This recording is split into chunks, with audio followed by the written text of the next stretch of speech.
اے رب کائنات، اے مالک کائنات، میرا مقدمہ تو بنتا ہے، میرے گھر اجڑنے کی ایف آئی آر تو لکھی جائے، میرے بچوں کے قاتل کا نام بھی لکھا جائے، میری فصلوں کو جاڑنے والے کا نام مجرموں کی فہرست میں لکھا جائے، لیکن میں بے کس و مجبور انسان ہوں۔ اس دنیا میں کوئی بھی میرے قاتل، مجھ پر ظلم کرنے والے، میرا گھر اجاڑنے والے، میرے پیسوں سے پل بنانے والے، جو ایک بارش بھی نہ سہ سکی کے خلاف کوئی بات نہیں کر سکتا، میں بھی نہیں کر سکتا، لیکن میں یہ اپنا مقدمہ اس کے حضور پیش کرتا ہوں جہاں پر کوئی بھی زور، کوئی بھی دونس اور دھاندلی نہیں ہو سکے گی، جہاں پر صرف انصاف اور انصاف ہوگا۔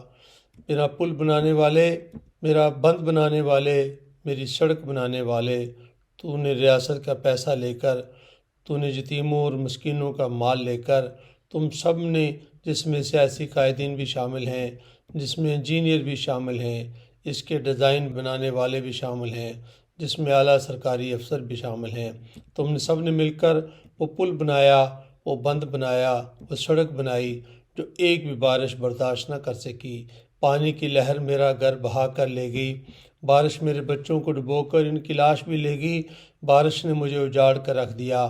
آج میں سڑک پر بیٹھا ایک پلاسٹک شیٹ کی مدد سے اپنے بچوں کو بارش سے بچا رہا ہوں، کھانے کے لیے لائن میں کھڑا ہوں، تن کے کپڑے نہیں ہیں، بیٹی کا جہیز پانی میں بہہ گیا جو میں نے تنکا تنکا اکٹھا کر کے بنایا تھا۔ میرا صرف یہی جرم ہے کہ میں بے کس ہوں، میں مجبور ہوں، کمزور ہوں، کسی تھانے میں کوئی میری ایف آئی آر نہیں لکھتا، کسی عدالت میں مجھے سنا نہیں جاتا، کسی دفتر میں میری سنوائی نہیں ہوتی۔ آج میں ان سب سے مایوس ہو کر اے میرے رب تجھی سے کہتا ہوں، میرے رب جو مجھے یہ تکلیف ہوئی، بھوک کو سہنا پڑا، سختی کو برداشت کرنا پڑا، اس کو تو ہی دور کر سکتا ہے، اس پر تو ہی اچھا بدلہ دے سکتا ہے۔ ان ظالموں، ان چوروں اور لٹیروں کے خلاف مقدمہ میں تیری ہی عدالت میں پیش کرتا ہوں۔ مجھے امید ہے کہ تو مجھے کبھی مایوس نہیں کرے گا، تو انصاف کرنے والا ہے، حشر دیہاڑے تو انصاف ہوگا ہی، لیکن کیا دنیا میں انصاف نہیں کر سکتا؟ اے میرے رب، کیا تو دنیا میں انصاف نہیں کر سکتا؟